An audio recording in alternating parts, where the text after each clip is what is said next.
Should we send a quick note to Maya and maybe Mohammed to just make sure that they're not having any issues joining?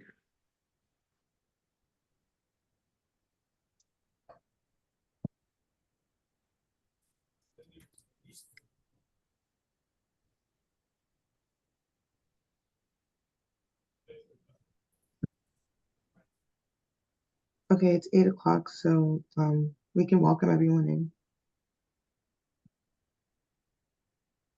Go for it. Let's go.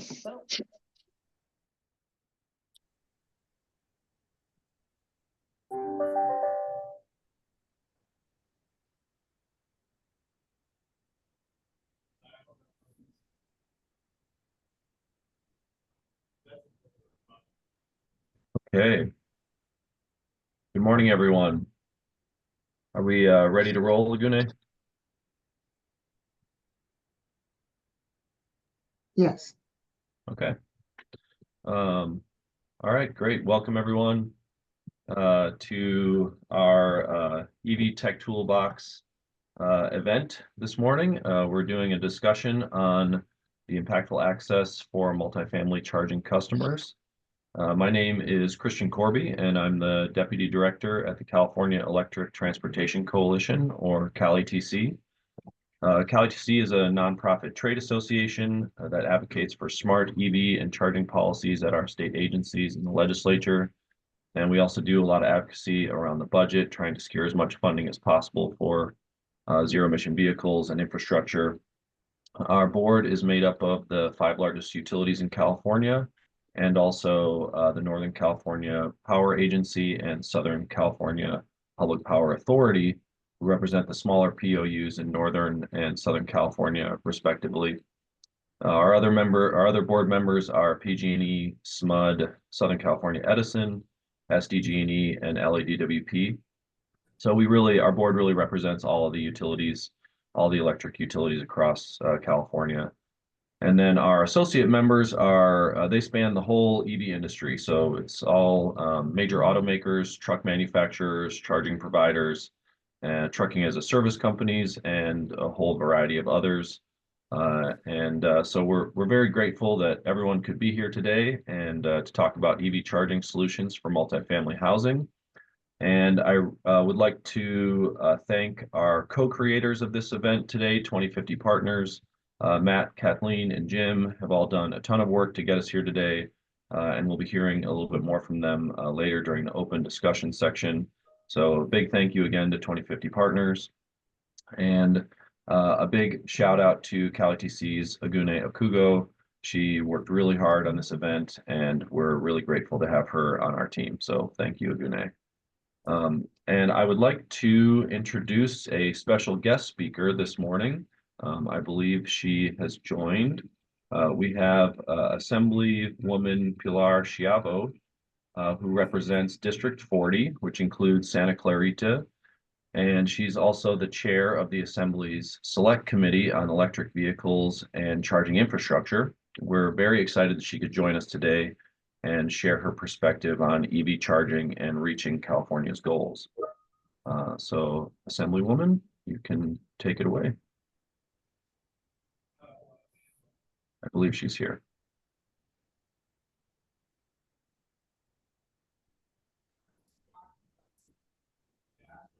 Perhaps not yet, which is okay. Why don't I can keep going on the welcome and introduction. I've got some more things to kind of talk about, and then when she joins, if someone could just let me know, I can switch over to her. Okay, so let's see. Let's go to slide 2, Agune. Okay, so we're gonna do a quick Zoom survey in a second. We wanted to see who's all in the room today and who you represent. So we'll pop that up in just a moment. I wanted to let everyone know that you can submit. Oh, okay. Okay. Yeah, go ahead. Why don't we go for it? And I think everyone can see the live results potentially. I'm not sure if that maybe only the panelists can. But hopefully we can share the results with everyone And if not, we're going to be sending out materials, and we can send out poll results as well, I believe. We'll just give it another few seconds and let everyone fill that out. And Assemblymember Schiavo has joined under Miriam Farouk. Oh, great. I'm hiding.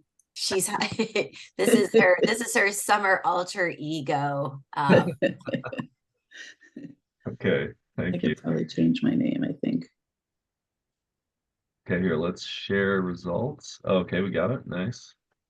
All right, so we've got a good representation here. No building owners or operators, so we'll have to improve our outreach there. But a good representation from agencies, charging providers, utilities, EV charging advocates, and a few EV owners, including fleet owners. Okay, let's see, is there another? And we've got some others as well. Okay, great. Okay, so let's I did a little introduction for you, Assemblywoman Schiavo, but why don't I just real quickly just say we're really happy to have you here today. Again, Assemblywoman Schiavo represents District 40, and she's also the chair of the Assembly Select Committee on Electric Vehicles and Charging Infrastructure. So yeah, really grateful to have you here today, and please take it away. Thank you. Thanks so much for having me. I just wanted to help kick off what sounds like a very interesting discussion. I know that, EVs are going to be a critical piece of reaching our climate goal, but they also improve air quality, obviously, in communities across the state, which is particularly important in LA, where we struggle to reach our national air quality standards. And, which is the region that I represent. So one of the reasons that, I know that we're all committed to moving EVs forward. And I know, a continuing conversation, including the last time I was with you all, we talked about some of the challenges around the EV adoption, and that so much of it has to do with knowing that people can really trust in having charging where they need it, when they need it. And I know this is especially true for apartments and multifamily housing. So I'm really excited to hear that you're focusing on this today, and and appreciated the kind of thoughtful ideas and creative thinking that we discussed at the last meeting, and would love to continue that conversation and definitely have an open door to help figure out, how to remove roadblocks and really encourage take up for multifamily charging adoption in California, because I think that that's going to be such a critical piece of us being able to make our goals. I think I mentioned last time that I was on the public charge for 3 months before I got charging in my garage at my home. And it was so incredibly difficult. I had to basically plan my days around how I was going to charge and where I was going to charge. And it took hours out of my day. I had to go really early to the mall in Northridge, wait in line, argue with people about who was there first. It was a lot. And I know that a lot of folks, that's their life every day. And so, just the other day, I went to a tour and I drove up and there was a charger there, and I was so excited and I was complimenting them on it. And, I've been in situations so many times where I'm driving around my district so much that I will get to the point in my car where it's flashing at me and reducing speed because I'm running out of miles, and I just haven't had time to charge in between meetings and tours and events. And so having charging where you need it, when you need it, and especially being able to get a full charge at night when you when you can be stationary for so long is so important. And and I just want to make sure that that we really are a resource and here to work with CalETC and and figure out solutions together. if there are legislative, solutions that we need to push for otherwise. So, I know that there's a lot to kind of figure out how there's low cost charging solutions that minimize grid impact, while kind of expanding all of the parts of the ecosystem that we need in additional fast charging and work charging and street charging and more. But I really think that that's where we're all headed. That's where we're all trying to get to, and that's where we have to get to. And really, again, want to make sure that, that I express my gratitude. I know that that there's a lot that comes at your industries on a regular basis, but I know that you are really working hard to, find creative solutions to solve these challenges and to make sure that we do get there, so that EV owners really do have a menu of options that make owning an EV effortless and, and something that people want to do. And so, very grateful for the work that you all do, and just want to thank you for, taking this on, for doing this good work, and looking forward to the discussions that come out of this, and how we can partner together in this space. So, so just wanted to say a quick thank you, and looking forward to all the good work. That's great. Thank you so much for being here today. And Absolutely. yeah, and we really appreciated that you were able to attend our CalETC member meeting this summer. So thank you for being there for that as well. And, Absolutely. and yes, absolutely. We will definitely think of you as a resource, and perhaps even after this meeting, we might have some good recommendations to share with you. So yeah, That'd be amazing. great. Wonderful. Okay. Well, thank you you. again for being here today, and feel free to stay on as long as you have time. But we certainly understand your time is important. So Yeah, I can stay on for a little bit, so I'll listen to what you're chatting about. great. All right. So let's see. So okay. So I went over. If we have questions, please submit them through the Q&A function, and those will be addressed during the open Q&A towards the end of our meeting. We may not be able to answer every question, but any of those we can follow up with you offline, and we actually we've created a Gmail inbox as well for questions or suggestions to continue the conversation. So we'll share that email address with you as well.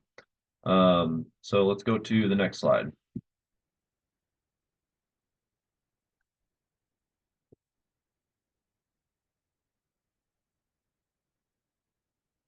Looks like we might have a little technical difficulty there, but I can just keep going. So we wanted to give you a little background on, oh yeah, that's the survey. Yeah, there we go. Wanted to give you a little background on the vision and motivation for this event. We know that EV charging in multifamily housing is a major barrier to EV adoption. It's a very large segment of the population that lives in multifamily units, and especially for existing buildings, it can be kind of tricky to get EV charging installed. So we also know that we're going to need millions of chargers installed in the very near future. So we've highlighted on this table here the segment that we're focusing on here for multi-unit. And the green bar represents the chargers that we will need to support 5 million EVs by 2030. So that's just, less than 6 short years away. That's 224,000 chargers. And then to meet the governor's executive order N7920 to support 8 million light duty ZEVs, we're going to need an additional 106,000 chargers for a grand total of 330,000 chargers. And so right now, I was just looking at the CEC's EV charger count dashboard yesterday, and we have a total of 105,000 chargers. So that includes everything: DC fast chargers, level 2s, and it's public and shared private. So that's the total that we have. And that's the best number we have right now. the CEC is working on their EV charger reliability and reporting regulation, which should be approved sometime this year. And that's going to require much more significant inventory reporting. So we're going to get a much more accurate numbers on the EV charger counts in California in the coming years. But for now, we know we've got just over 100,000. Now, the vast majority of those, according to the dashboard, are level 2s, and we've got about 93,000 level 2s. And of those, there's 61,000 shared private chargers. So within that shared private number, that's going to include our multifamily charger numbers. So we've got, less than 61,000 multifamily unit chargers, and we're not sure how much of that is multifamily, but that's the number we have. And we've got to reach 224,000 chargers by 2030. So we've certainly got our work cut out for us. So because we're all working on this problem together, but we're often very much not in the same room. So we thought, let's get a bunch of experts together in one room together to talk about what possible solutions are, what are the major pain points, and what are the things that we're working on to overcome them. The ultimate goal of this conversation is to kind of think about what are potential changes to the Cal Green Code that could be made for both new construction and existing buildings, and then also, are there new equipment standards that need to be developed, new solutions that need to be included in the code in a way that still provides flexibility, but also allows for some trying of some new things, some new strategies. There's a lot to cover, and we've actually been considering turning this EV Tech Toolbox into a series. So if you've got more ideas for what we should talk about, or important things that you think weren't covered here today, please send us an email, or we'll actually have a short survey at the end as well that you can provide suggestions. So let's move to the next slide, please. All right, so our agenda, we just kind of got through the introduction. We'll do our panelist and presentations here in a moment, and then we'll do a little moderated panel Q&A, and then an open Q&A session at the end, and then a quick wrap up. Again, feel free to enter any questions you have into the Zoom Q&A. Next slide, please. Okay, so we are very grateful to have our esteemed panelists here with us today. We have Mohammed Akhlagi, the CEO and co-founder of Plugzio, Zach Jennings, the CEO of Chargy, Brad Jahaz, the project line manager from Eaton, and Maya Wolf, the principal of the Clean Energy Transportation at PG&E. And let's see, next slide. And we'll go to the next one. And I'd like to introduce Maya. So Maya, why don't you give everyone a short introduction of yourself, and then feel free to dive right into your presentation. Thanks, Christian. Hi, everyone. So happy to be here. As Christian said, I'm Maya Wolf. I'm a principal of Clean Energy Transportation at PG&E. My work focuses primarily on strategy and policy. We have an entire Clean Energy Transportation department at Pacific Gas and Electric. I think we're at about 60 people. My team is, like I said, strategy and policy. I'm thinking about working with state level regulation and policy. I work on Cal Green Code. I'm also involved in program development, and I'll tell you a little bit more momentarily about some of the programs we have and the work I'm doing that is touching multifamily housing. So I think I can just dive right in from there. Let's go to the next slide. So EVs are critical to PG&E's goal. I thought I'd spend a moment on the vision and how EVs factor in. This is a placemat that I can guarantee that our CEO, Patty Poppy, has on her desk and looks at every day. This is very much her North Star of what she is working on for the next 10 years. She is extremely bullish on EVs. I've spoken with her on this. She sees EVs as critical. And so I want to emphasize that to say the work that I'm doing, that my team is doing on, and we have some others from PG&E on the call, I see, is very much core to the vision of the future of the utility. And what's not listed here is that, and we say unleash the full potential of electric vehicles, our specific top line metric that we're aiming towards is supporting 3 million EVs on the road in our service territory by 2030. And so I'm thinking daily on what are the infrastructure needs to support those 3 million EVs. We're not there yet. Christian, I think that was really helpful. You flashed the infrastructure numbers on the slide. So what I'm thinking of is, okay, how do we close that gap? So when you move on to the next slide.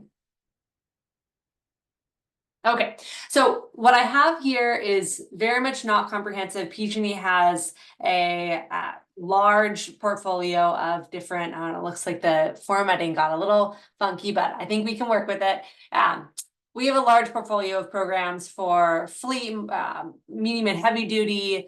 We have a fast charging program, and I think I saw our fast charging program manager, Sam, is on the line. We can talk more about that if desired. But these are programs and offerings that are specifically beneficial, as I see it, for multifamily housing sites. So the first one I'll flag, our EV charge network is closed, but this was our flagship program. It started in 2018. It was completed in 2021. We installed level 2 charging at 192 multifamily and workplace sites. So I include that to say we've been working and installing chargers, designing charging projects at multifamily housing sites for many years. And so I hope to pull out some of our learnings over the course of the next 2 hours. And that program has had varying levels of cost coverage up to 100%. We have a program that's live now. We're accepting applications. I'll talk more about it in the next slide. It's a mouthful, Multifamily Housing and Small Business Direct Install EV Charging Program, MSDI for short. We're installing level 1 and level 2 chargers. Again, I'll talk more about that in a moment. For residents, so those are more targeted towards building owners, property managers. For residents, we have a pre-owned EV rebate program, and I love this program because you don't have to be buying your car at a dealership, which I know is a limitation for many people. You can purchase a vehicle from another person, and you can still qualify for this post-purchase rebate. It's $1,000 to $3,000, and for all of these that I mentioned, you can go to pg.com/EV. That's pretty easy to remember and find information. As far as PG goes, I think it's a pretty well designed landing page. Then let me go to the left of this screen. So EV charging solutions for parking constrained residents pilot. I know we don't have information about this online, so I'm giving you a preview. This is early stages pilot. Not accepting applications, but I'm excited about this. We just released a contract opportunity announcement for the first stage of this pilot. This is using some funding that's called Electric Program Investment Charge EPIC funding. The CEC administers some of that as well. And we'll be using this pilot to test new technology solutions for what we're calling parking constrained residents, and that includes I consider anybody at a multifamily housing site parking constrained for various reasons. So we haven't decided what technology solutions to test specifically, but I anticipate we'll be doing some sort of exploration of streetlight charging, seeing if that really makes sense in California, of pursuing that, running that to ground. We might do something with smart breakers, which would be an on-site solution for multifamily housing, maybe some curbside charging, TBD, but looking at what's the next step beyond what the currently commercial offerings available to property managers. What else can we do to support rapid residential EV adoption? And then let's see, in small font type, if you can make that out as a Rule 29 EV infrastructure tariff. So this is a tariff that pays for and coordinates the design and deployment of service extensions for EV charging stations. If you're familiar with Rule 16, this is it's an optional alternative to Rule 16 for qualifying sites.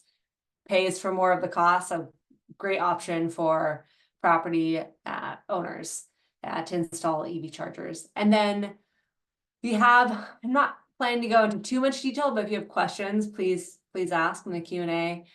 We've EV specific electricity rates for multifamily housing sites who would be qualifying for our business EV rate. And that is a subscription-based rate that is time of use, and it offers cost savings for EV charging. And I haven't been keeping track of time, but Christian, if I have time, I'll just go into a little more detail on the next slide of our MSDI program. Yeah, you've got a couple more minutes. Okay, great. So as I mentioned, this is a program that's live now. We are accepting applications. We'll be accepting applications through the end of this year. And our program manager for this program is also online, Brandon Jasmine. So if he can help answer additional questions if needed. We're targeting installing 2,000 ports at 450 sites. This has been live for a little while now, and we're seeing that the majority of the participants are multifamily housing sites, which is great. Apply. We are open to more participants. What do I want to say about this? This is what we mean by direct install effectively is this is a turnkey solution where as a property manager, we can have our implementer install the chargers for you. You'll be owning them, but we're really seeking to take the brunt work out for you. So this program will cover varying levels of costs. If you are in a priority community, and we have a map on our page that you can determine whether your site falls within a priority community, then we'll cover 100% of the costs. If you're outside of a priority community, we'll cover a percentage of the costs. And you see on this slide that we're focused on underserved customers. We did initially have this program open only to priority or equity customers. At this point, it is open to everybody. So again, encourage participation. And I'll talk more about some of our learnings. I think I'm going to weave them into our Q&A, and I'll pull out learnings from that. But I think what is exciting about this program is that we are installing chargers without having to upgrade service. And this is, in this program, we're covering the majority of the cost, but I see this as a learning for anybody looking to install chargers that there are very cost-effective ways to do that without having to go through costly service upgrades. Okay, great. Thank you, Maya. All right, so let's move right along. I'd like to introduce Zach Jennings. He's the CEO of Chargy. Morning, everyone. Yeah, I'm Zach Jennings, CEO of Chargy. Originally came from the real estate space, doing commercial real estate out in the Midwest and then here in Los Angeles, and then was working as Senior Vice President of Operations for PCS Energy. PCS Energy was a solar company based here in Los Angeles, and our whole focus was doing multifamily because our principals were owners and operators of buildings. We really kind of understood that was a niche that was very difficult to crack. So that became our focus there. And I'll kind of explain the story on the next slide about how we transitioned to where we are today.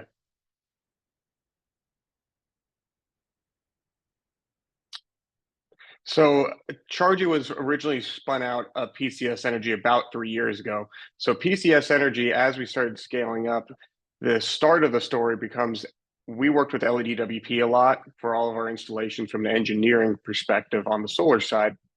They actually came to us in one of our meetings and said there's money available for EV chargers. And since we already had the install base for our solar installations, it was a quick and easy thing for us to say, let's circle around to all those customers and see if they're interested. At the time, we had no technology. We were just, a sales and installation company of solar. So we ended up using another provider. We did a lot of installs through that program very successfully. And we realized that, we weren't getting what we wanted out of the software and just the way that it was being managed. So that's when we determined it made sense for us to just break off, create an entirely separate company, build out the software side.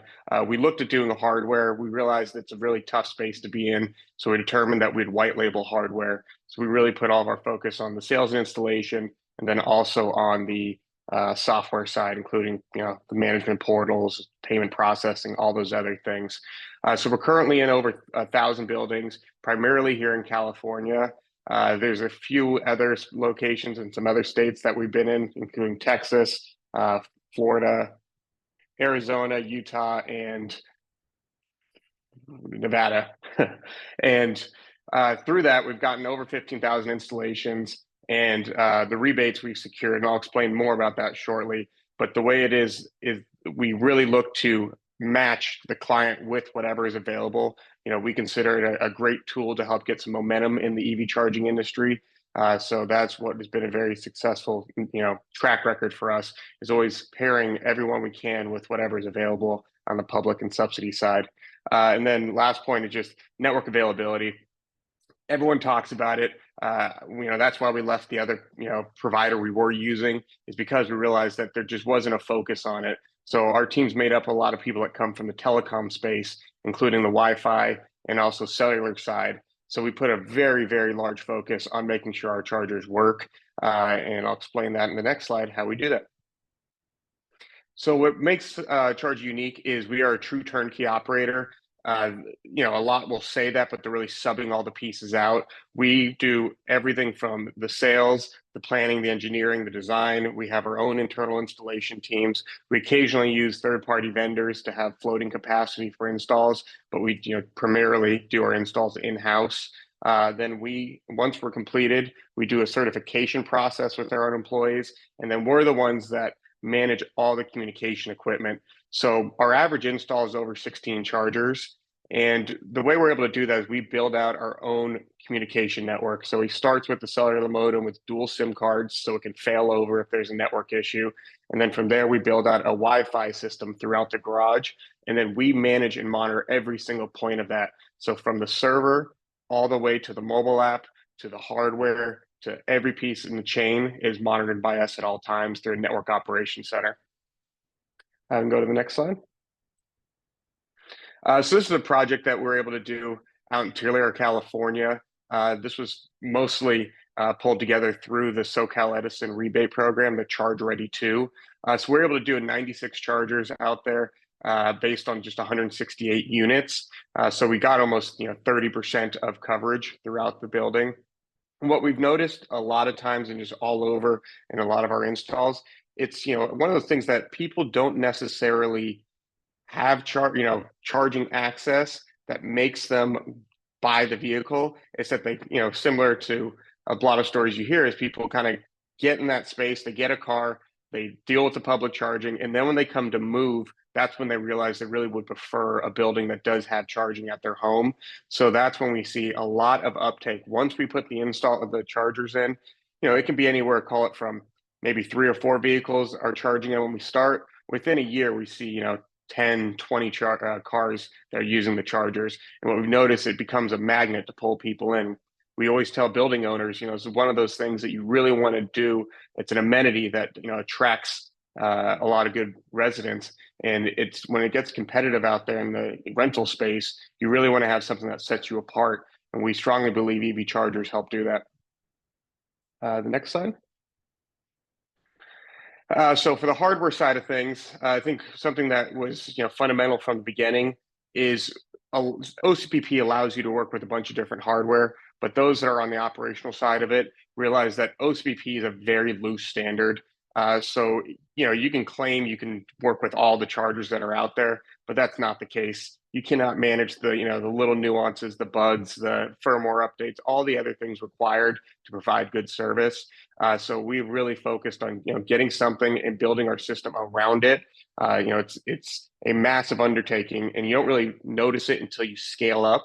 if what little issues that can pop up. So that's been one of our big focuses on the reliability side, is make sure we always have something we're very familiar with. So on the level 2 side, we have the level 2 charger, and then the level 3 side, we were using tritium prior, but that's hasn't gone too well. So we switched over to ABB. Our primary focus is level 2. We will do some level 3, but we always recommend, especially for multifamily, to go level 2 because the long dwell period. So the dwell period, if you're going to have 12 hours, you do not need a level 3. We don't want to be in the parking control business where you have to sit there and tell people they need to move because there's only one charger and people are leaving post-it notes. It makes a lot more sense to spread out as many chargers as possible.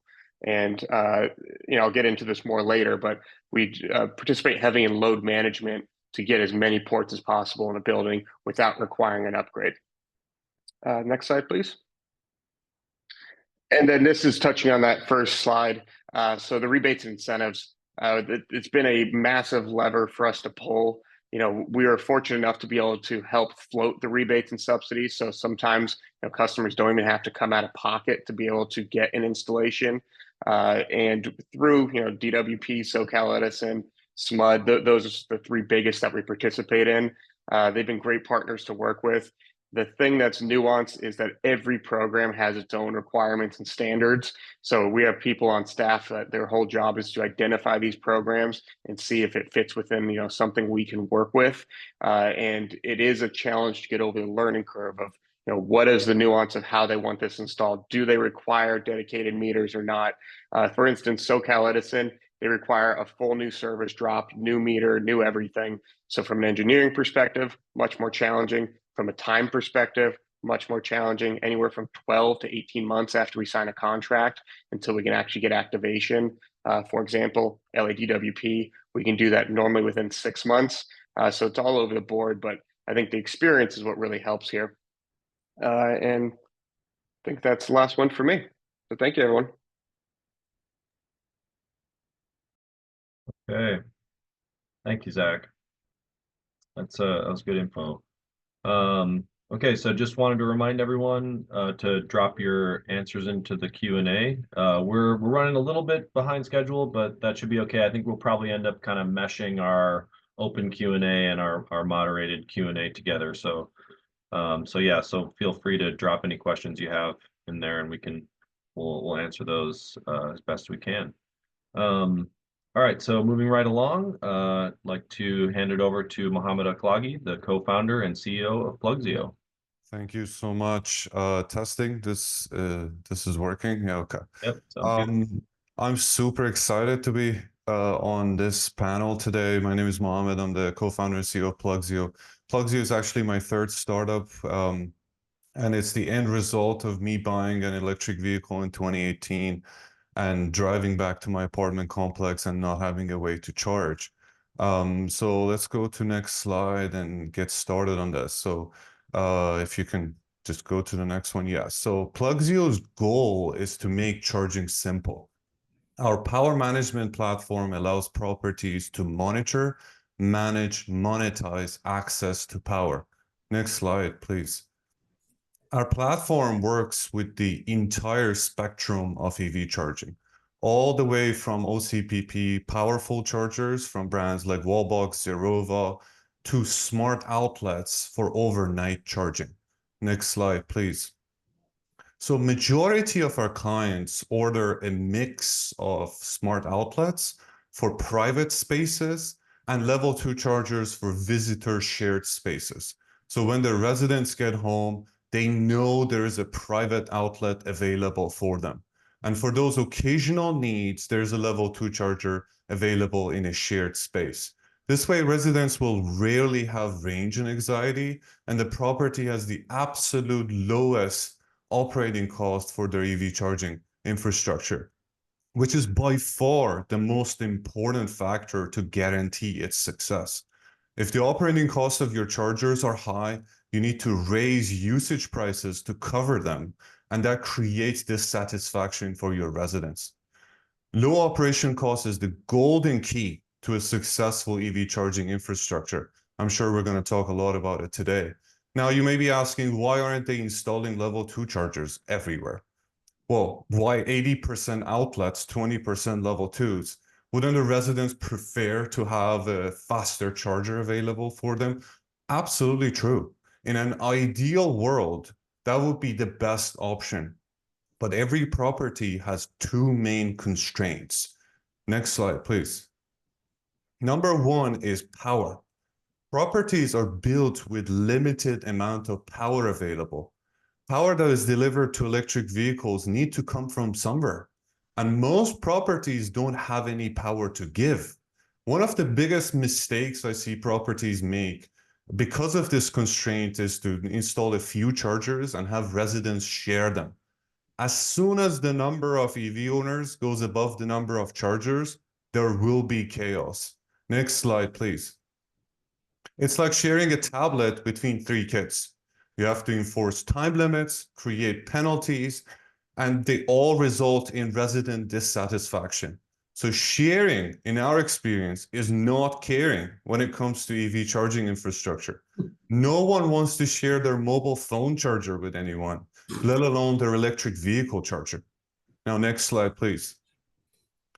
Now, one solution is to load balance the EV chargers, which PlugZio offers as a complimentary service, just like most other EV charging companies out there. Now, load balancing basically shares a single electrical circuit between multiple chargers. This way, the quantity of the chargers are increased, but there's a catch. The chargers each will become slower because they're sharing power. Most EV drivers, though, will never feel the effect of this slower charging because their electric vehicle will be fully charged overnight anyways. Remember, electric vehicles only have to recharge what they have used during the day, not the entire battery.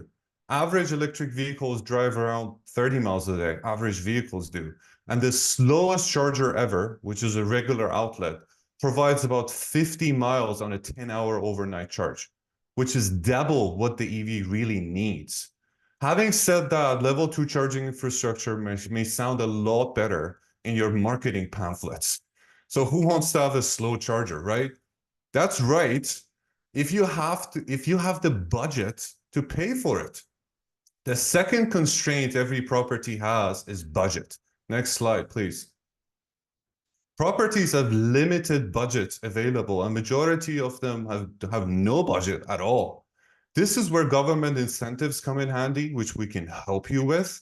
But government incentives have a major problem, which is that they only pay for the initial installation and maybe a few years of software fees. But after that, you're on your own. Next slide, please. Installing AV charging is not like a bicycle rack. There are a lot of ongoing fees such as maintenance costs, service fees, insurance, and many more. Next slide, please. According to an independent study done by AES Engineering, average 20-year life cycle cost of a level 2 charger is $8,500. In comparison, life cycle cost of a smart outlet is $824, which is 1/10 of the alternative. Next slide, please. Another big mistake properties make is to assume they can overcharge the residents to cover all these fees and then some. And what they don't realize is that residents may be forced to park in the garage, but you can never force them to charge there. Electricity is abundant. It's a true free market. So if the Tesla supercharger near Costco provides a cheaper way to charge, residents will abandon the expensive property chargers for a cheaper alternative. And if you try to force them into paying, trust me, they will leave some great constructive reviews for your property. And there are many examples of this online. Next sample, next slide, please. So there are a lot of variables to consider when choosing the right type of charging infrastructure. And unfortunately, contrary to what I was hoping when I started this company 6 years ago, this is my third startup, by the way, there is no one size fits all. When it comes to EV charging infrastructure, every property is different. And that's why our team of expert project managers have years of experience to provide you with a solution that fits your specific property. Next slide, please. My name is Mohammed Akhlaqi. I'm the co-founder and CEO of Plugzio. Our mission is to make charging simple. I'm so glad to be part of this amazing panel of experts to shed some light on some of the challenges and provide some practical solutions. Thank you so much. Thank you, Mohammed. That was great. Really appreciate that. All right, let's move right along. All right, so our next presenter is Brad Juhaz. He's the product line manager of Eaton, and take it away, Brad. Thanks, Christian. Can you hear me all right? Yes, we All can. right. So yeah, I'm Brad Juhas. I've been in the EV charging industry now for almost 20 years. I was one of the originals back in the day at AirEnvironment, where a lot of the EV charging stuff happened. Right. So back in the EV1 days, when GM was rolling out the EV1, AirEnvironment was the company that built the DC fast chargers for them. So I spent years there, spent almost a decade running a startup called EV Connect, which has since been purchased by a company called Schneider. I've deployed probably 1,000 stations on my own in that time. And so I will humbly say that I think I've seen and done just about all there is to do at this point in time. Go ahead and give me the next slide. Oh, one more. So I joined Eaton about 2.5 years ago, and I joined Eaton because I believe that if we're going to scale EV charging, we need to look at it in a different way, right? Turnkey providers are absolutely important. The industry will never move away from turnkey providers, or at least not for the foreseeable future. But EV exists within an ecosystem that is much larger.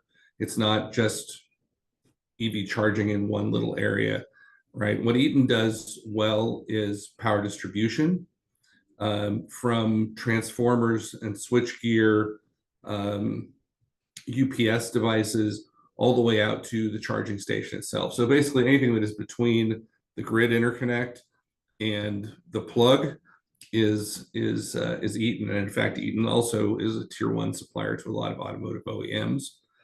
So our componentry is inside the electric vehicles that many of you on this call drive.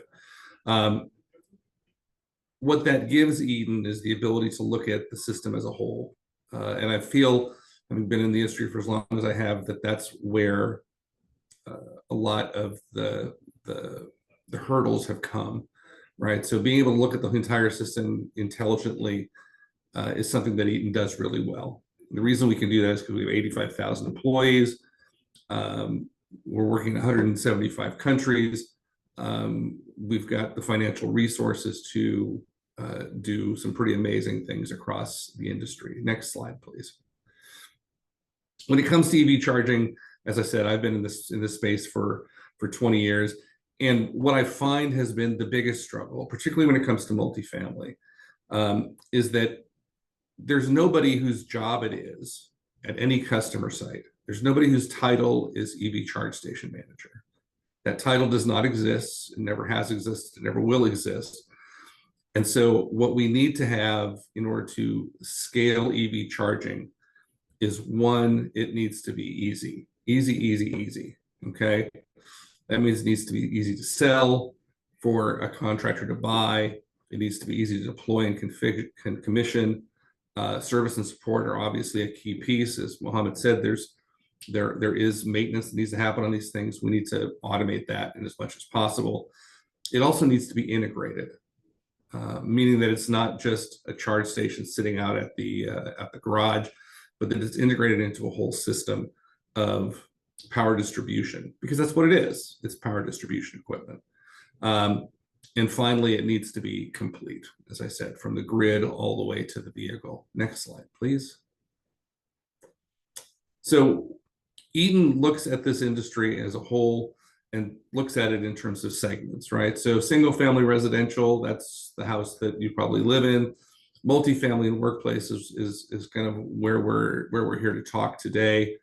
Commercial and destination is another segment. Fleet, yet another segment. And Eden approaches these things in unique ways, mostly because of where we came from, right? So yes, we have all the normal charge stations that hang on the wall, but we also have truly unique solutions like integrated EV circuit breakers that have integrated charging into the circuit breaker itself, meaning that you can deploy 50 of these into a panel, and then all you have at the parking space is a cable, right? That kind of solution-based thinking that I've been talking about before is truly what makes Eaton unique in this space and makes us cost effective, right? Because if you don't have to deploy an individual box at every parking space, if you can put it all inside the locked electrical closet and in your garage, and then just run conduit with a cable at the parking space, you're eliminating a lot of the cost of deploying charge stations, right? All of that other stuff that generally sits within that carcass of the charge station itself is gone, right? All of that gets whittled back to a device that's about that big that sits in the panel in your closet. We also have software to manage these things, so nothing special there. You know, the software is important because it gives you access control, it gives you pricing capabilities, it can do load management, all of those kinds of things, which are important depending on the use case that you have. Let's go to the next slide. Oh, that's all I got. Okay, so I guess just you know, to wrap it up, Eaton is unique in that Eaton has scale, and we have unique solutions that span the whole market, right? From the grid interconnect to the vehicle, and we're interested in helping utilities, whether it's Maya and PG&E, or customers, and working with folks like Chargy to provide solutions to the market, particularly because we believe we can do it cost effectively for multifamily. Thanks. Okay, great. Thank you, Brad.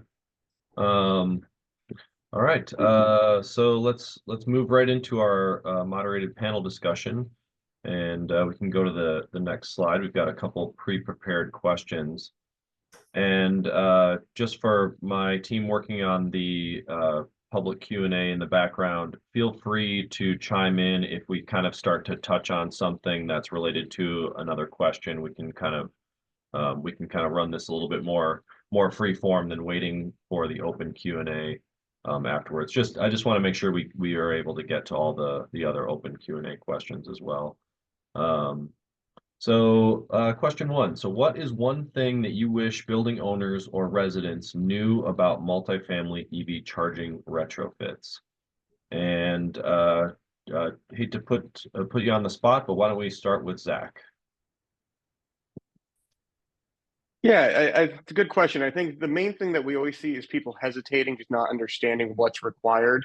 You know, from our standpoint, and this including on the solar side, we actually always prefer doing a retrofit.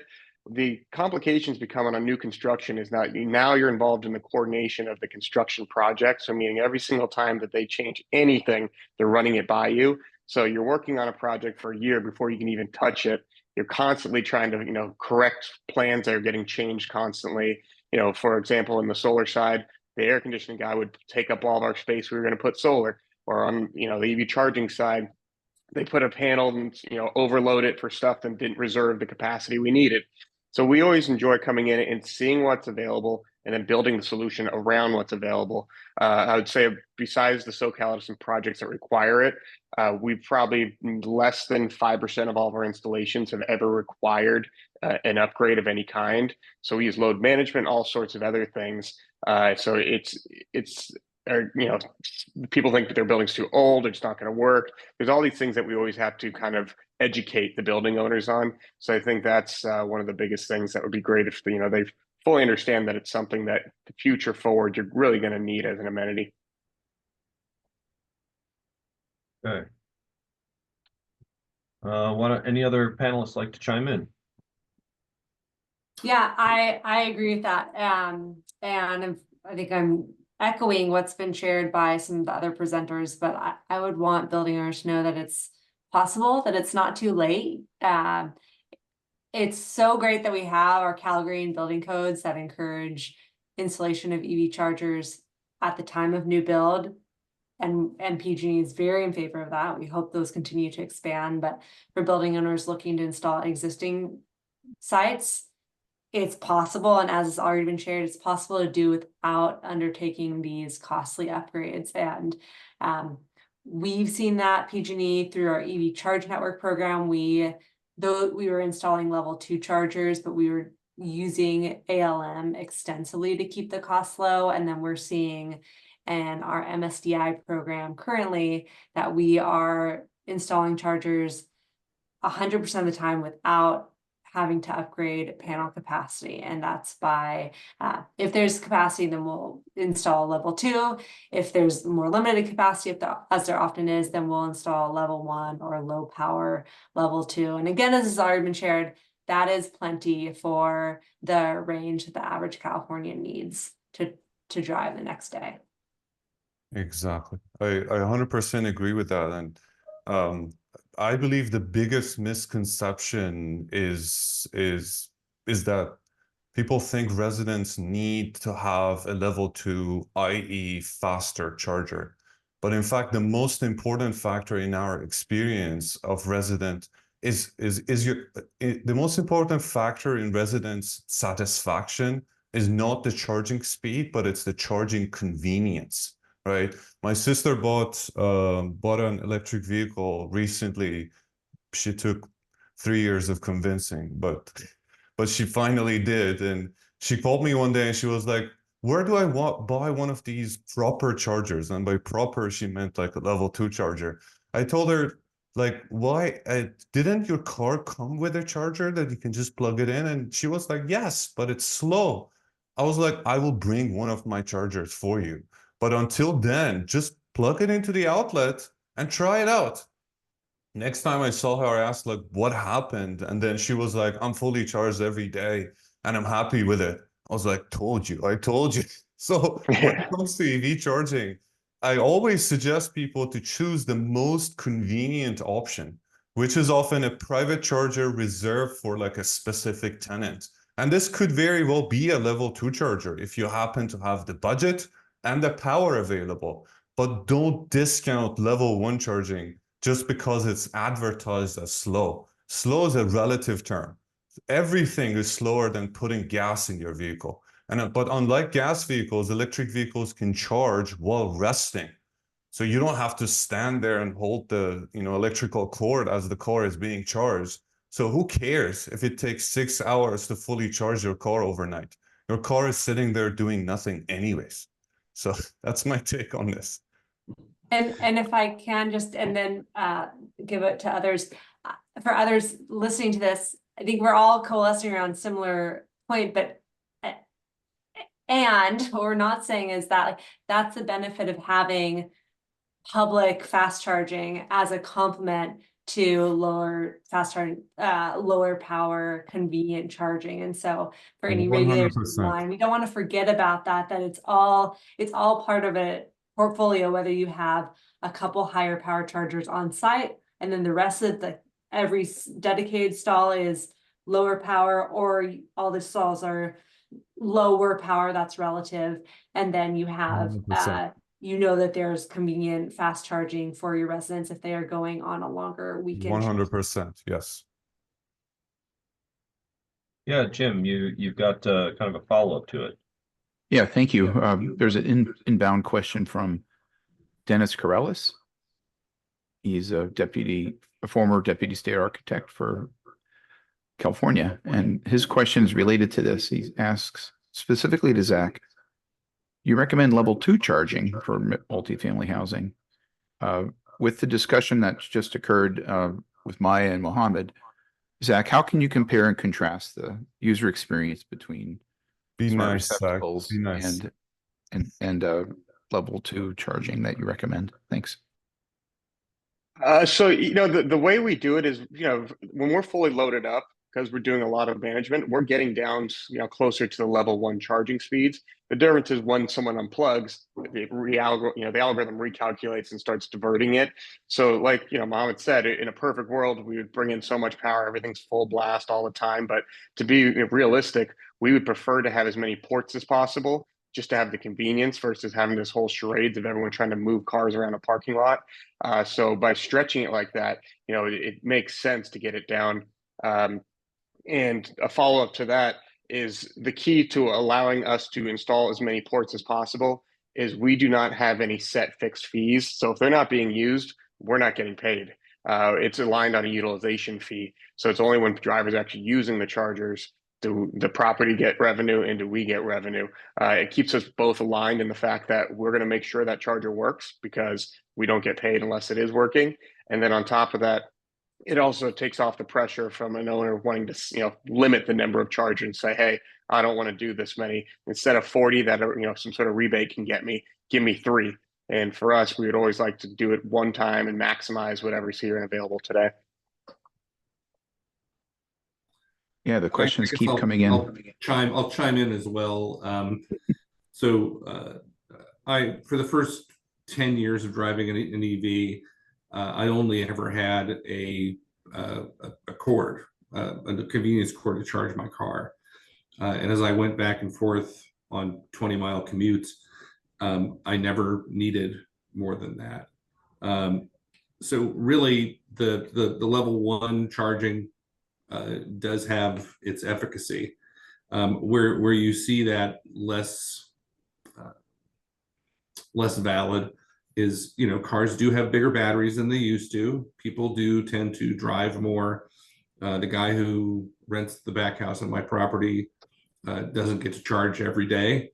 And so having a level 2 charger where you can pull in and get a full charge overnight on a level 2 makes sense. So he can get a full charge on a level 2, 7 kilowatts overnight, and that's adequate for him. But if he was charging every day, yeah, level 1 is probably enough, and it's a much more cost-effective solution. And I'm saying that as someone who wants to sell a lot more, gray metal boxes. So I think that's the thing I would wish that building owners or residents knew about multifamily. The other thing I wish that building owners understood is that, particularly when you're talking about level 1 charging, the amount of cost in electricity in kilowatt hours that you're deploying is trivial. Yes. It really is. It's not a big number, right? It's 6 kilowatt hours. That's not something you need to charge people money for. You can put a rider on their account or on their rent to access that kind of stuff. Part of where the expense of EV charging comes in is with the management system, right? When you add communication on, when you add payment systems on, then you've got a bunch of constituents that are pulling money from it. Now, we do all that stuff, so I'm just being altruistic here. You don't have to do that. There are more cost-effective ways to do this for multifamily residential customers. Okay. So let's continue the discussion with question 2. What do you view as the most formidable barrier when installing EV charging in existing multifamily buildings? And let's see, Mohammed, why don't we start with you? Of course. So I kind of covered this in my presentation as well. There are 2 main barriers, power and budget. And every property is different, so it's not easy to say, and there's no one size fits all. So it's always about what your priorities are at the property and what your budget and power availability is. So when we go into properties, we kind of try to figure out the best solution out there, right? Sometimes, we talk about level 1s and level 2s. Obviously, people want to have the faster charger that is available to them. what we noticed over time is load balancing is basically best fit for public locations where the usage is unpredictable during the day. So like gyms and supermarkets and but in properties, homes, in apartment complexes, most people get home at 6, 7 p.m. and they charge all the way to 6, 7 a.m.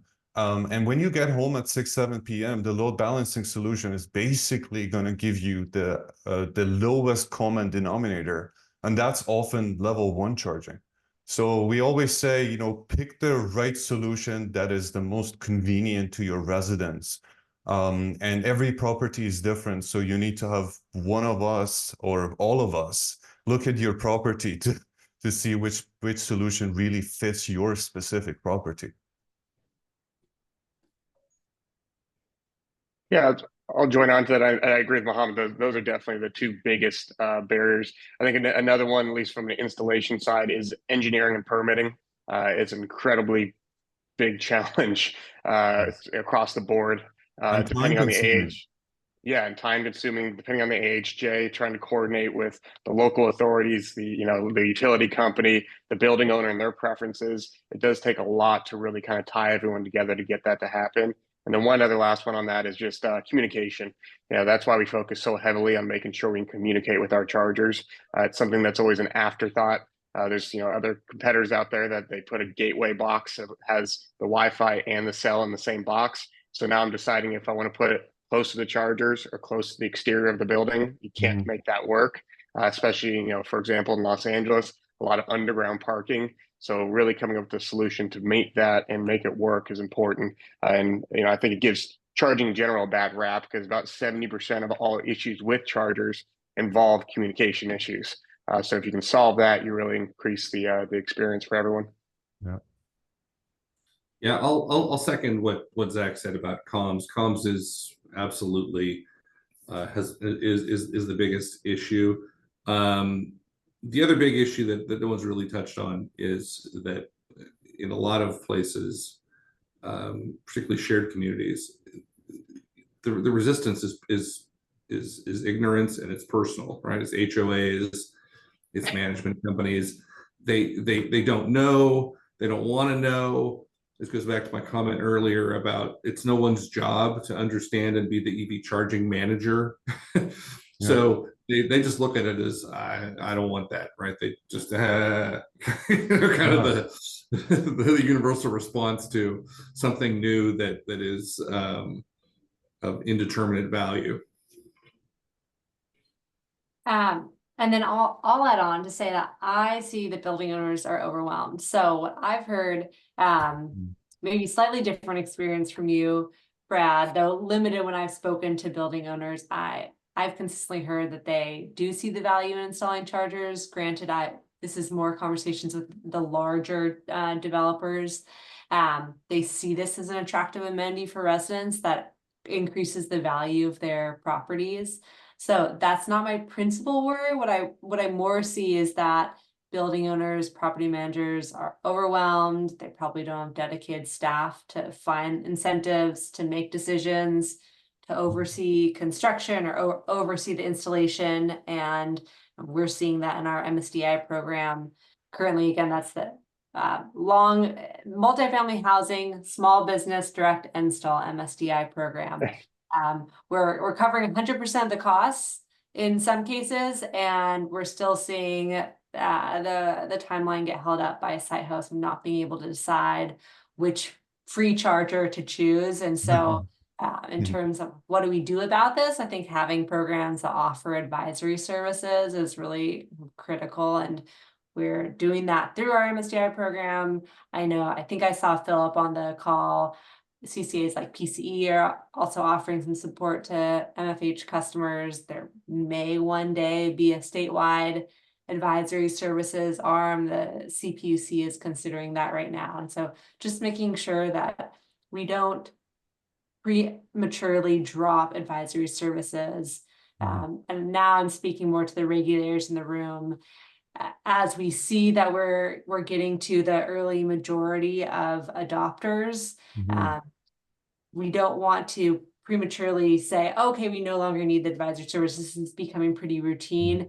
On one hand it is, but for the decision makers, somebody earlier said that there's no one size fits all project, and that means there's still support that is needed, just that hand holding along the way. Yeah, that makes a lot of sense. I wanted to follow-up question for you too, Maya. I was just thinking, it's kind of along the line of advisory services. I noticed in your slide you said for that multifamily install program, it's just for buildings that have panel capacity available. Do you ever work with building owners on finding ways to open up panel capacity by increasing efficiency elsewhere within the building? You know, I don't think we have it right now. We're looking at doing that for the first time at PG&E. So the CPC has a energy efficiency proceeding, and for the first time that team is looking at how do we incorporate that, expand what we're talking about there to include EV charging. And I think that's a great question, and I hope that we do more of that moving forward, but we haven't today. Yeah, it'd be an interesting option to consider. I mean, obviously it'd be something that would probably need that kind of assistance service that we were talking about, advisory services. But especially for existing buildings that need to open up panel capacity, thought that would be an interesting possibility. So I think I heard from the team, we're going to skip question 3 because we already covered it. So moving on to question 4. What is the CalGreen EV code change that would most improve access to EV charging for multifamily residents? And More. sorry, go ahead, Brad. More. Oh. Yeah. Yeah, I mean, look, I think that the CalGreen regulations are good. Would I love to see the percentages be higher? Sure, that would be great. You know, is that really going to drive people to deploy more charging? You know, I'm not sure. That might be a hindrance, right? If you get to too high a percentage, you might see people not doing the kind of retrofits and upgrades to the properties that would require them to follow through and implement the EV charging capable and ready spaces. So I guess I'd like to see more, but I don't think it's necessarily practical. I think that there's probably more clarification that is required around some of the ALMS, the load management stuff in the spec as I read it. That's an area that's a really hard one. It's very use case specific, and is very specific to, I think, places where you've got limited power already. Because if you're going to upgrade your panel, then you're going to take on a big expense, and the additional expense of a slightly bigger panel is not going to kill you. It's not going to kill a project. It's where you have an existing panel that you're trying to fit all your stuff into that is and the confusion you get with load management. I think that is the biggest issue. Agreed. Actually, I agree with that. Like, I was thinking about this question yesterday, and I was like, when you go to a doctor, one of the most common things they ask for is a blood test. And that tells them a lot about your overall condition. And a property's blood test is its electrical load study. So if there was a way that every property had a standard blood test, it would save a lot of time and money for everyone. So if I was in charge of the AV code, or if I was advising or trying to kind of make this whole process a lot simpler, one of the first things I would do was to incentivize properties to have a unified load study done. So this helps this helps everyone in the process, because when we go to a property, if they give us with a load study done already that has a unified standard, then it simplifies a lot of the processes involved in there. So I would say I would basically just go in there and try to figure out what every property's power availability is. And that really helps make the decision-making process becomes faster with that. Yeah, and I'll jump in on this one. I agree with Brad. Obviously it'd be great to see the percentages go up, but it's not necessarily the case. The other one is, yeah, just like Brad said as well, is load management. Thinking about it on the front end, if you go and use up all the power in the first 10 parking spots, it's not going to be a good experience in the long run. It really prevents good expansion of the system. And I think a lot of engineers and designers and architects, they're just trying to check the box. They don't really care about what the Cal Green Code is. They just need to do it, so they're forced to. So they don't really put much thought into how it gets done. And quite frankly, a lot of times we don't even use the existing conduits and stuff they put in there because they're either the runs are too long, there's something that got broken in the middle of it. So that, a lot of times owners say, well, why didn't you use everything that was there? It's like, if you want me to start explaining what happened, you're going to get very mad at your engineer or your contractor. So it's one of those where I think it's a great, group of codes, but there is some refinement that can be done in the long run as they, more feedback and things come in. Go ahead, Jim. Yeah, so we're really lucky. Cal Green EV code for multifamily new construction is gearing up to have 1-to-1 ratios between a multifamily unit and a parking spot. That's new construction. This 200,000 units of the bar graph that we showed earlier must rely on existing buildings to pull their weight and add new charging spots. So now becomes the challenge to create triggers on existing building activities that would then induce additional investments related to EV charging. So does anyone on the team have examples of other states or other types of ongoing building activities that could trigger a legitimate expansion of EV charging access during other types of building activity? Thanks. Yeah, got to be careful with that because we come from the solar space, so I've seen it firsthand. For example, if you put too many triggers in there, then it just stops all productivity, meaning they're not even going to move forward with projects because they know it opens up a can of worms. I mean, for example, AHJs always pin us to either restripe a parking lot, make another ADA spot, all these things that, we weren't intending to do. We came to just put the chargers in and do our job, but now it becomes this huge project of fixing the slope and the grading on the ADA ramp and making sure that we put a charger on the whole opposite side of the building. And that sometimes frustrates owners because it's things that, even with all of our experience, we don't always catch. So it's good and bad. It just needs to be carefully implemented on what triggers what.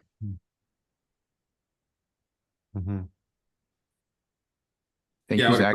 agree. As I read the regs, through again over the weekend, it was, there are triggers there, which says that if you're going to be making changes to your parking area or your or the power, I think it's power in the vicinity of the parking area, then that's a trigger. I'd be really careful with saying that simply putting solar on the top of your building is a trigger to do something, or putting in battery storage in some other part of the building, right? It's going to have the counterproductive effect of people going, well, is that going to impact me? And if so, I'm not going to do that project, whatever that project was, to trigger it, because I just don't have the budget right now to do other things. So agreeing with Zach, I think that we need to be very careful with what we change in code and the unintended ramifications of that. Thank you. Yeah. Related to this, oh, go ahead. I'm sorry, Mo. Yeah, maybe just let me, I just wanted to round that out a little bit. I think, so CalETC actually, even before there were triggers in for the current code, we had advocated for a long time to create some type of trigger, and our advocacy was a bit broader than what's in there now. I know right now it's just specific to the parking facilities themselves. which I think is, it's appropriate. That's, when you're doing a project that will affect the parking facility, it would be an opportune time to improve the EV charging there. I think maybe we could consider it in a little bit more incremental way. Like, for example, if the building was doing an upgrade to their power system, perhaps maybe not install chargers, but require installing a panel that would have a capacity for chargers. So you maybe not go 100%. quite as far as requiring the charger install, but sort of taking steps, little steps to get us in the direction we need to go. Maybe that's something we want to consider. 100%. Yeah, high level guidelines are always extremely helpful. I think the codes will become problematic when you actually start adding in software features and other capabilities that people have to follow. And the main reason for this is I don't think policies can keep up with the speed of technology, right? We don't know what kind of technology is going to come up next year. So if we put in our codes that you have to do load balancing, what if next year we have something, I don't know, cloud balancing that is completely different, and it will take us 3 years to kind of come up with codes for that. So I would 100% agree with you, Christian, on this. High level guidelines, if you're upgrading your panels, make sure you have as much power for every parking space because you're going through the pain of upgrading anyways. This is a marginal improvement that is going to help everyone. But codes that are specific, they always become problems down the road. Okay, go ahead, Jim. I think I cut you off there.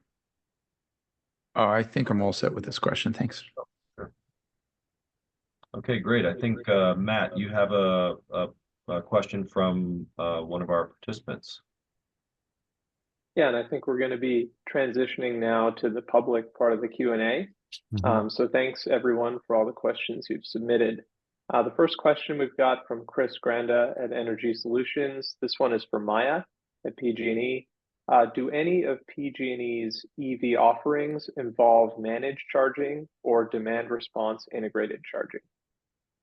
Yeah, thanks for the question. I thought about including that in my slide, but ran out of space. Yes, so we are opening up a program. It will go, I expect it will be added to the pge.com/EV interface once it's live.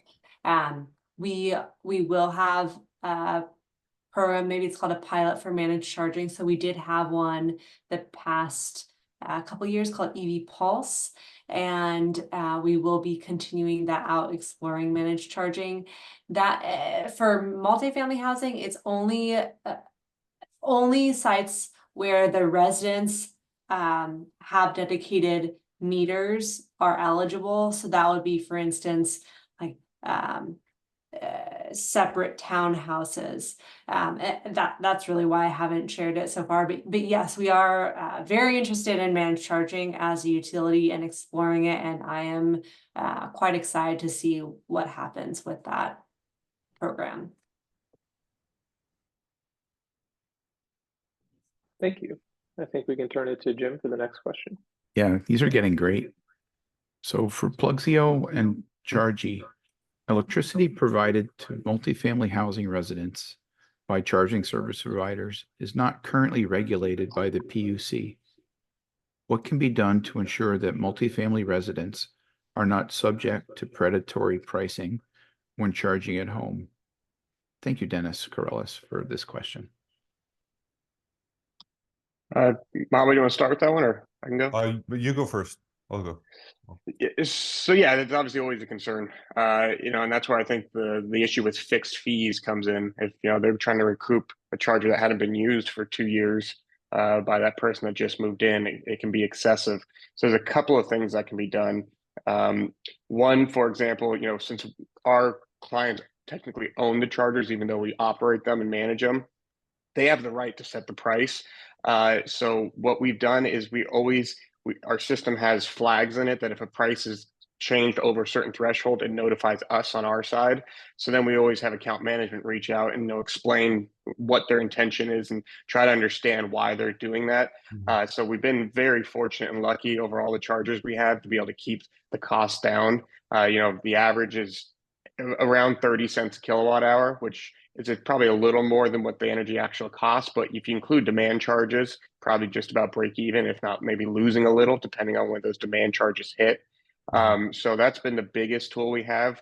On the other side, it's unfortunate and I'm hoping it changes in the future. There's talk about it, but when we hook up a large system to a common area electric meter, it's a commercial meter, commercial rate, but we're unable to access LCFS credits because it's considered residential, even though you're touching commercial meter and paying commercial rates. Because the beauty of that is obviously you can help offset cost, with the owner to lower that for everyone involved. But yeah, I agree. There is, concern and issues with the fact that is it equal? Is there equality in the fact that a single family home resident can get energy for 20 cents and someone in an MDU doesn't get the shot to get that same price and they're paying 35, 40 cents for it? So I think the industry continues to need to educate building owners that this is an amenity. This is not a profit center. You can't gouge your residents like Muhammad was saying. It just leaves a bad taste in people's mouth. They're aware of what energy cost is around them nowadays. It used to be really rough when Tesla superchargers had it down at like 15 cents. This is, 3-4 years ago. Yeah. You just couldn't compete with it. But even they become realistic. And now you see all these time of use pricing and, average 35 cents. So the industry is starting to normalize a little bit. And so I think that's hopefully keeps everything in check. Yeah. Like we see a lot of ways that people monetize their EV charging space. Like one of the most profitable ways that we see properties do it is they assign parking spaces dedicated to units, like residential units, and they charge like a flat rate depending on the type of charger. So it's like $50 a month for level 1 and $100 a month for level 2s. And that kind of solves it. And in addition to that, they charge for the usage as well through the platforms that are available. I say in order to create trust, because measurement is a matter of trust between the provider and the user.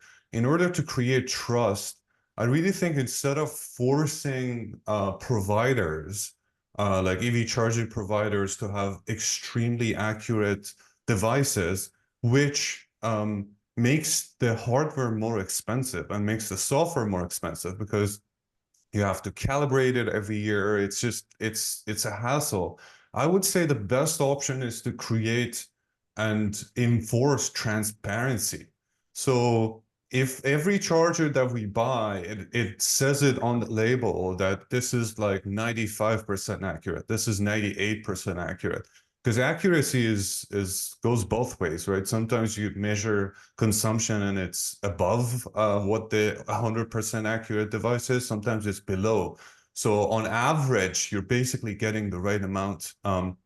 But to me, being transparent to the client, telling them this is a 95% accurate device.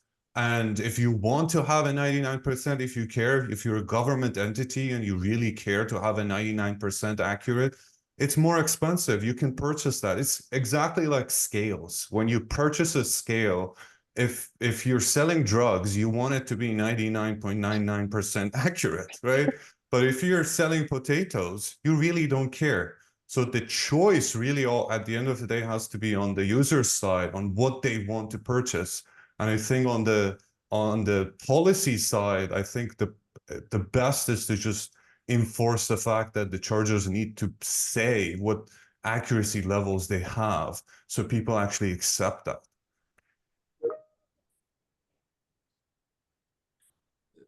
Well, that would be perfect. That's going to require that that we adjust CTEP and a lot of those things. I've fought that conversation for years, and I understand the public discipline or the public interest, shall we say, of ensuring that people are getting what they pay for. Yeah. In this case, electricity. I agree that having measurement down to the 10th of a watt hour, which is what the current reg is silly. So I think that opening that up and not requiring, I mean, the argument that I had with the regulatory folks was that a 10th of a watt hour is, you know, what, a 1,000th of a mile, and they wouldn't do that for a gallon of gas. So why would they do it for electricity? And their answer was, because we can. So, you know, I think we need to have more enlightened discussions with some of the regulators around some of this stuff. 100%. 100%. I did the math one time for one policy maker, and I was like, if we want to reach 99% accuracy, which is what you guys are asking for, we have to increase the cost of our product by maybe $500, and the operating cost is going to be higher. And I did the math and I realized the difference between a 99% accurate and 95% accurate on a yearly basis in terms of the money that the user has to pay is about $100, right? That's the difference. So you have to pay, you may lose $100, but you have to pay $500 more just to cover that. So it really doesn't make sense. Like, I always just push for transparency. As long as the user knows that this is a 95%, 90% accurate device, and they've made that choice consciously, then I think everybody's going to be happy, because nobody's going to come back and say, I'm losing money on this. I mean, it was your choice. You should have bought a 99% accurate if you wanted to be, you know, 100% on point. Great discussion, everyone. I've got the next question coming in here. We'll start with Maya after this, but then open it up to everyone else. So how do you see the recent California building code changes, specifically requiring a minimum of 3.3 kilowatts for managed level 2 charging in retrofits, impacting your approach? Do you think that requirement will reduce level 2 charging for these types of existing properties and maybe increase level 1 charging? I saw that question, and I don't have a good answer for it. Yeah, I don't have a good answer for it. I Why think is that a bad thing, though? Like, you said it like it's a bad thing.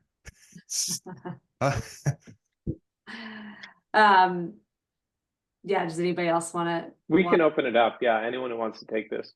Well, I mean, it's fine if it covers level 1. I think, again, the best policy is the policy that gives the power back to the person who is purchasing the charging. It's not forcing people into installing any type of a charger, whether it's level 1, level 2, or level 3. The choice has to be with the person or the property, because every property is different. So if a policy allows a wider range of chargers to be installed, it's a good policy, right? And chances are, if you go to a property, like we've been in properties that they have like VIP clients, and the VIP client wants to have the fastest charger possible, we don't say no to that. I mean, fine, totally fine. So I think it's good that the policy is now covering a wider spectrum of EV chargers rather than focusing on very fast chargers. At the end of the day, the residents are going to benefit from this.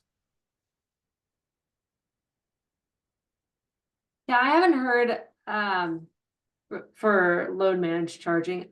I haven't heard of instances in which the charging goes too low and that's an issue. I think charging providers that offer ALM are aware that this is an issue. Now, this could be happening just based on PG&E's experience, that this is always a conversation with site hosts to communicate what's the lowest level of power that could be deployed, and making sure that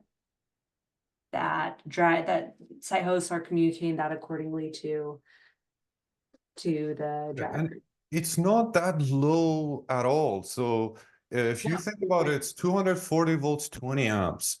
240 volts, 20 amps provides about 15 miles per hour of charge.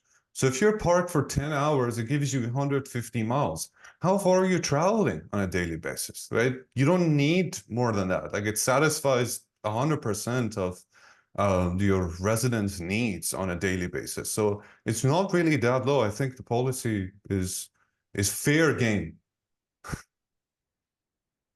Yeah, I think it's notifying the driver is an important thing. As long as they are aware of what's happening, and it's not an issue.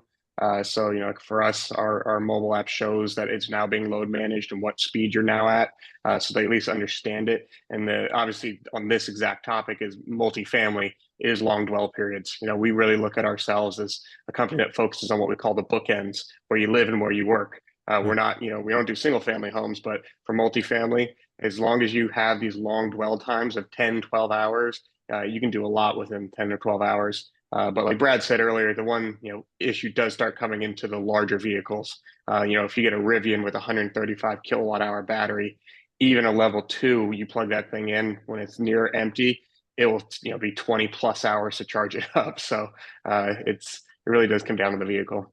Actually, I'm going to be a little controversial. I mean, that's my job on the call today.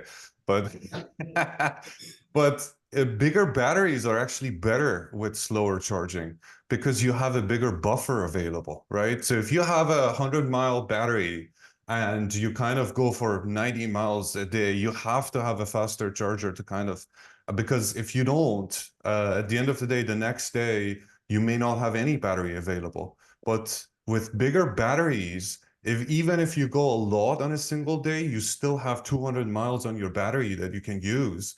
And you know, level 1 is not going to fill you up overnight, but it's going to fill you up in 2 days, 3 days, and you still have battery available to do basically anything you wanted to do, right? Yeah, so it's the fringe use case mode that I think that Zach is talking about, because what you're saying is exactly right, right? If I don't drive 250 miles every day, then why do I care if I only get 30 miles of charge overnight? Because if my average speed is 35 miles, I just need 35 miles. This is what's fundamentally different, and the biggest mind change for people coming from the ICE world into the EV world is, one, I just charge whenever I can, right? So I'm always charging, even if it's on level 1. If I go someplace like I'm parked at the airport, I plug in, right? You don't need to have a full tank, right? You don't need to have a full battery. And in fact, again, back to what Mo said, you know, charging to full is not always particularly good for your battery. Your battery is going to be most efficient between 20 and 80%, right? And so, you know, filling up your battery every day probably, I can't say this definitively, probably reduces the life of your battery to some extent. Particularly if you're charging at higher power. If you're trickle charging, probably doesn't do that. But you know, there's a reason that on a DC fast charger that the charge rate tapers off once you hit 80% state of charge. Right? It doesn't charge to full. Yeah, you know, you're gonna ruin the battery. 100%. Boil it. Like it's the size of the battery doesn't really equal what charging speed you have. It's about how far you travel on a daily basis, right? Like there was an RFP, I remember a while back from California, and they wanted to install level 3 chargers for their school buses. And good thing that they had actually the mileage that these school buses were driving. I did the math and I realized even for school buses, level 1 is more than enough, because they're not running all day long, right? And they don't even need a level 3. Like this concept of, as Brad pointed out 100% accurately, this misconception that it's in our minds that refueling has to happen as fast as possible comes from gas mentality, right? We hate going, nobody wakes up in the morning and says, I love going to a gas station today. That's the best part of my day, because that's just not a good experience. But I always say, EV owners, it only takes them 5 minutes to charge an electric vehicle, because as a human, you get out of the car, you plug in the charger, you go home and you sleep, right? And it may take your car 6-7 hours, but you're sitting there doing nothing. You don't have to stand there. So it's a different mentality. It's kind of like electric vehicle owners are like bumblebees. They go from charger to charger to charger, always topping up. So it's never 0 to 100% like gas mentality, because we kind of empty the tank, we go to a gas station, we fill it back up. Electric vehicle ownership is a lifestyle change. It's usually like 60% to 100, 80% to 100. And that's why, depending on your budget and power availability, all the options are on the table when it comes to your infrastructure.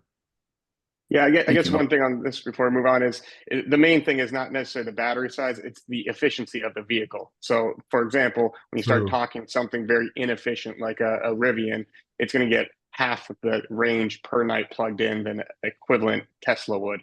So True. the difference is that you can get in a position where you're always losing, even charging slow overnight on some of these. And, you know, obviously the worst case scenario is the Hummer. I mean, that thing is a moving refrigerator, and it just, the amount of power it takes to move that around is insane. A 200 plus kilowatt hour battery, and they get under 300 miles. 100% true. 100% true. Like All right, guys, can we Yeah, move go on? for it. That's awesome. Yeah, Jim, let's go Yeah. for Oh, we're it. having fun, Jim. All right, for Maya, Yeah. thank you, Ralph. You said that multifamily programs target sites that require no upgrades. Did you mean that property owners aren't charged for needed upgrades? Or did you mean that PG&E is only doing projects that already have sufficient infrastructure so they don't need upgrades? Sure. So this is specifically for our MSDI program, not for all programs. The MSDI program is specific to, it's only installing chargers on existing panel capacity. Mhm. It is possible in the future there'll be other programs where, or I'll say historically, our EV charge network program that included upgrades. It's just that this particular program is only exploring and installations on existing capacity. And happy to answer more questions about that if I didn't see who the question was asked by, but feel free to email me if you want to talk more about that. Thank you. Matt, you can go, please. Yep, we've got a great one here from Rachel DeFranco. It's a long one, so get ready, panelists, but I think it's really important. So most of the time, EV charging solutions provided to multifamily properties are designed to avoid an electric service upgrade, but this will likely maximize what remaining power is available on site. And so what this results in is no extra electrical capacity to support future building electrification. So it essentially puts the burden of a service upgrade down the road and exacerbates the total cost of building electrification in the long term. So how do we deal with this conundrum to achieve our long-term decarbonization goals across both building and transportation sectors? This is for anybody who wants to take it. Yeah, I'll jump on this. I mean, you know, obviously from a logical standpoint, a building owner is always going to want to kick the can down the road from any expensive upgrades. So, you know, working with what's there is fine. But you know, even this with the EV chargers, we always think of it in a phased approach. Do what you can now, and when you finally get over the threshold, you're maxing everything out. That's when you do the next tranche. And there's multiple ways to look at it. One could be potentially a service upgrade, which very costly and time consuming. The other, coming from the solar side, is we look at these things as microgrids. So there's potential to, instead of even going down the route of doing some sort of service upgrade, is putting an on-site battery storage to help buffer loads and make more expansion of the system. And as battery costs keep coming down, it becomes very useful. The holy grail in our space, which isn't here yet, is vehicle to grid, or vehicle to anything. That's where it really opens up the wide open of what you can do, what's possible. Think about it this way: you could take vehicles and, hey, say this driver came in full and they plug in, and this one is empty and the building can't provide the power. Maybe they do an intra-trade where that vehicle now offloads power into the one next to it through the chargers. So there's a lot of possibilities down the road. It's just not quite here yet. So I think that's the way we're looking at it is, hey, let's do what we can for now, given the funding, given your capacity, and we'll take on the next step when the time comes. Yeah. It's a tricky question, and it's an important one. I mean, I understand the question that we're always kicking the can as we start installing EV chargers. We're using limited power available, and if we maximize that, then the property has no power. Like, at some point, for every property, we will reach that ceiling of power availability that we cannot cross. It's very difficult to predict what capabilities or what solutions are going to come down the road to help with that. Like one of the solutions that we use often is battery clusters, because we know that majority of EV charging for residential places happens overnight from like 6 p.m. and we have like charts, we have heat maps that show this from 6 p.m. all the way to 7 a.m. So during the day, the power that we dedicated to EV chargers is being underutilized. So we put battery clusters to kind of absorb that power. So at night, when people get back home, we can offer double the capacity, right? Because the batteries now can also charge the vehicles. So there are a lot of solutions that are being worked on. There's a lot in our R&D, but there is no, at the end of the day, but the sad news is there is no escaping from the fact that we have to upgrade the panel at some point. Maybe not this year, next year, 5 years.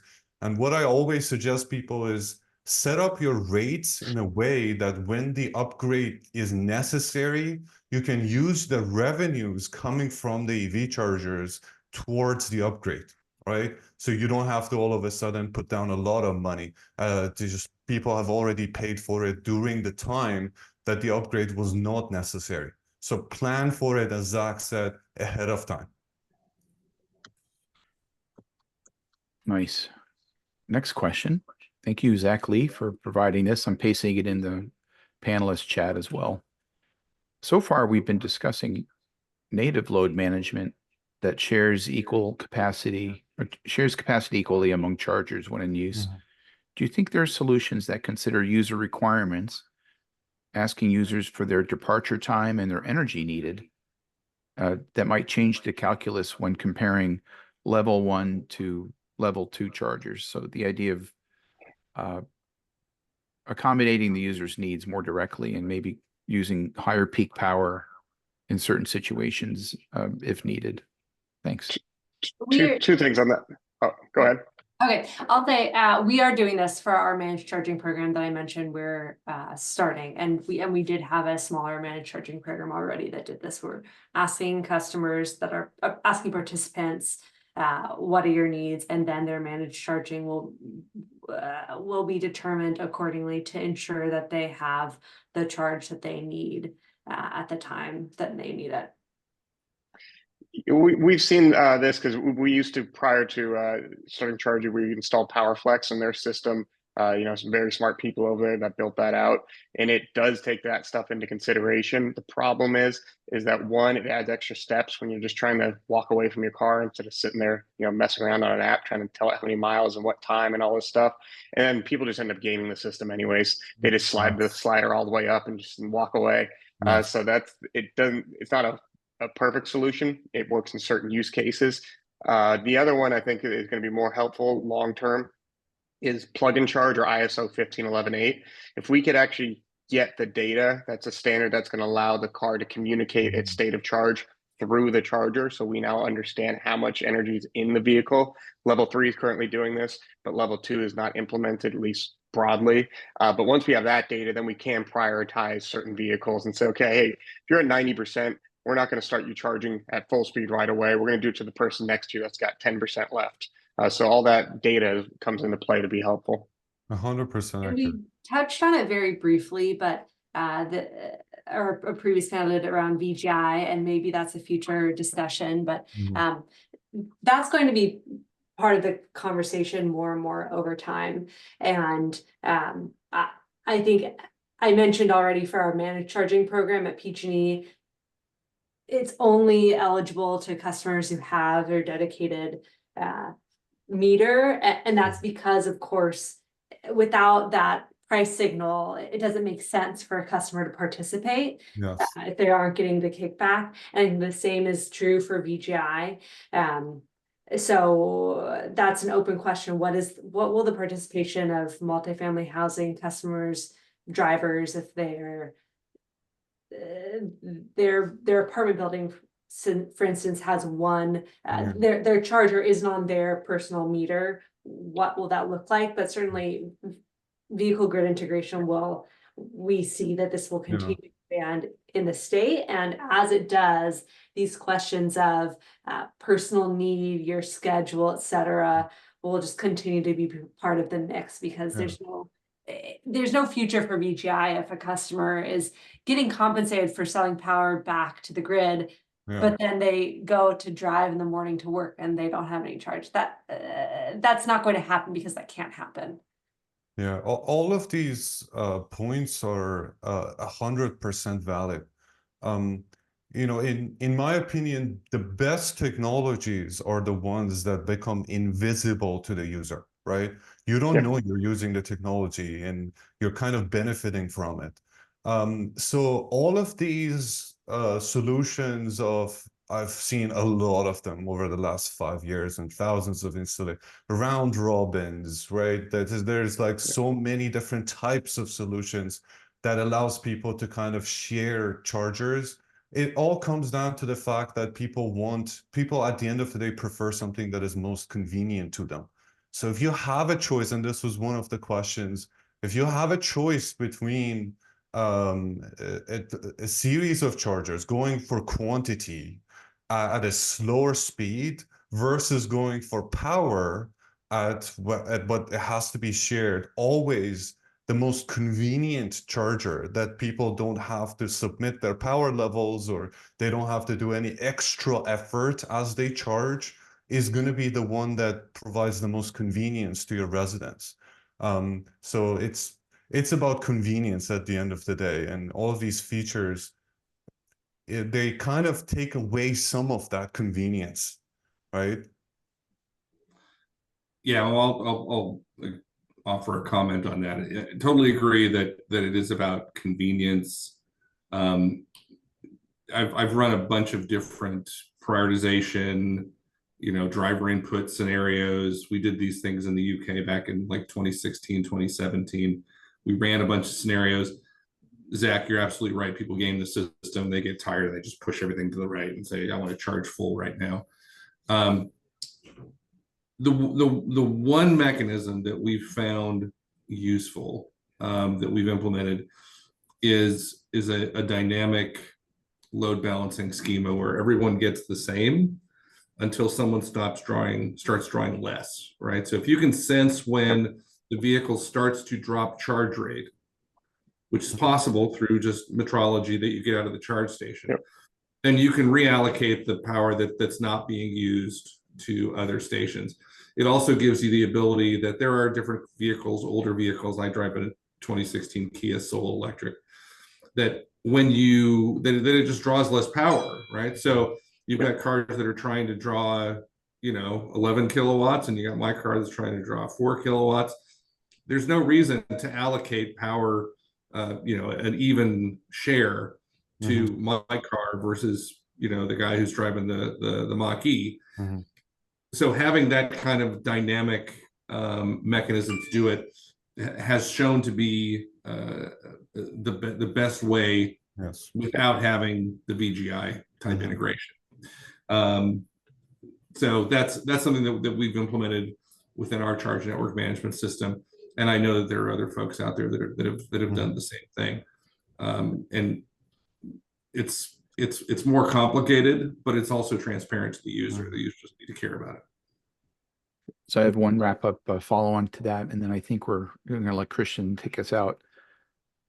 A lot of what we discussed is slightly advanced equipment at the charging post in order to enable VGI or graduated current load management.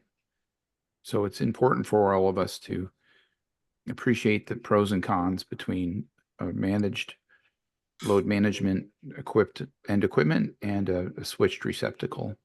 What does the group have to say when they have to trade off those operational differences between a switched receptacle and a load managed EVSE? Everything on us is managed, so yeah, I don't have much comment on that one. Okay. Yeah, I think everything comes down to use case. It really does. So whatever the customer needs, yes. that's what they should go with, right? Yeah. If they have a complicated scenario, then they might need load management. If they don't, and they just want it off and on because they know they have the coverage for it, then that's fine. It really is customer specific, I guess is my 100%, 100%. Yeah. So it's the battle is not which one is better. Outlets, level ones, level twos, they're all good at their right time in the right property. So it's again, at the end of the day, it's all about every property is different. So but the idea of level one is helpful when if you go to a property and you try to come up with a way to, put the infrastructure in place, level one gives you that ability to do at least one thing, right?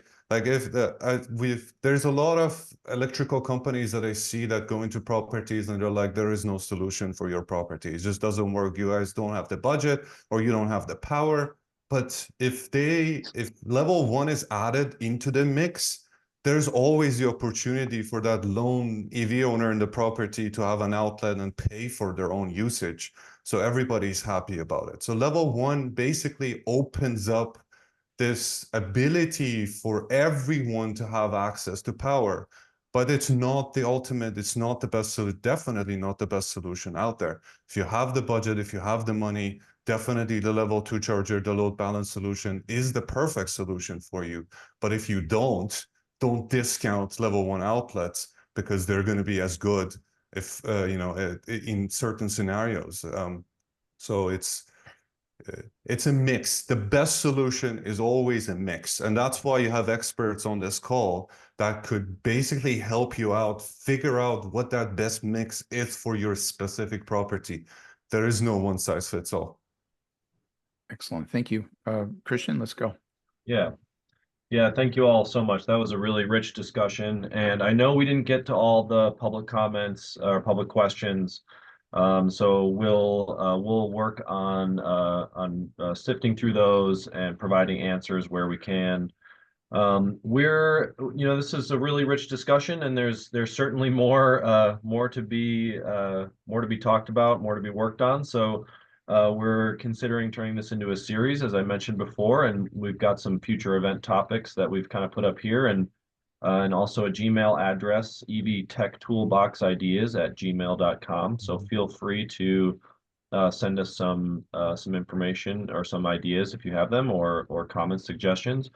We'll also be sending out materials from this and a link to the recording. We'll send that to everyone. We had over 100 participants at one point. Really grateful for everyone who joined. Thank you all the stakeholders and our agency partners that have joined. Also, Assemblywoman Chiavo stayed for nearly the entire time, so that was really awesome. So why don't we pop up the survey that will kind of give us a little bit more information. Please feel free to fill this out. This will be confidential just for us. So thank you so much for your feedback. And let's see, am I missing anything? And then CalETC will also load these materials onto our website. That'll take a little bit of time, but once we get the event recording and everything, we'll have that on our website and we can send that out to everyone. So really, really a rich discussion today. I wanted to mention too, I think, this is such an interesting discussion, and I think we certainly touched on the difference between sort of the larger the sort of broader need to expand access to EV charging and what that could and should look like. Mhm. And then what certain individuals need. And I think we touched on a lot of specific interesting things like, efficiency of particular models of EVs, people who drive really far for work. So it's interesting to think about the specific needs of certain people versus what maybe the Cal Green Code should look like, which is, the sort of blanket that covers everything in the state at a minimum standard. So kind of what those minimum standards need to be versus what is needed for, you know, particular individuals. It's kind of that's, I think, part of the tension that we're, you know, we are dealing with a lot in these discussions. So I'm really glad that we had a robust discussion around that. In this final minute, I really want to thank 2050 Partners again for all your work. I want to thank all the panelists for being here today. All of your expertise was wonderful to be shared. Really great conversation. Thank you, Agune, again. Thank you, Assemblymember Schiavo, for spending time with us. And yeah, really, really grateful for everyone who joined. So thank you. Great discussions. Right. Thanks, everyone. Yeah. It was Yeah, lovely. thank you Great to time. the IRU Codes and Standards group that sponsors our support of this. Yeah. Next slide. All right. Cheers. Yeah, we can go to the last slide. Oh. Maybe after the polls, they oh yeah, there's our survey questions. Yeah, there's a big thank you. All right, well, 10 o'clock. Thank you all again, and enjoy the rest of your day. Hope everyone has a great one. Yep. Great. Thank you, Thanks, everyone. everyone. Let's keep charging. Have a good Bye. Yeah, keep charging. All right.